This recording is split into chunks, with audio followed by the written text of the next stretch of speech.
वणी या ठिकाणी कड गल्लीमध्ये 28 नोव्हेंबरला दुपारी 1च्या दरम्यान जावयानं आतेसासूवर चाकून हल्ला केला.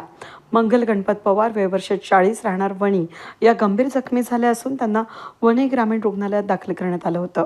मानेवर गंभीर दुखापत असल्यानं त्यांना अधिक उपचारासाठी नाशिकला पाठवण्यात आलं.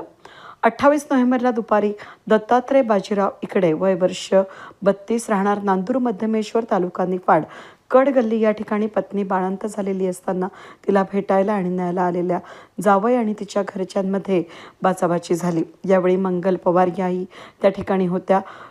तो त्यांच्या मुलीला नशापान करून मारहाण करत होता. त्यावरून भांडण झालं. दत्तात्रय याला त्यांच्या बायकोशी फोनवर बोलू देत नाही आणि सासरी पाठवत नाही. यावरून राग आल्यानं दत्तात्रय यानं सोबत आणलेल्या चाकूनं मानेवर वार केला. 2-3 वार केल्यानं त्या जोरजोरात ओरडू लागल्या आणि पळाला.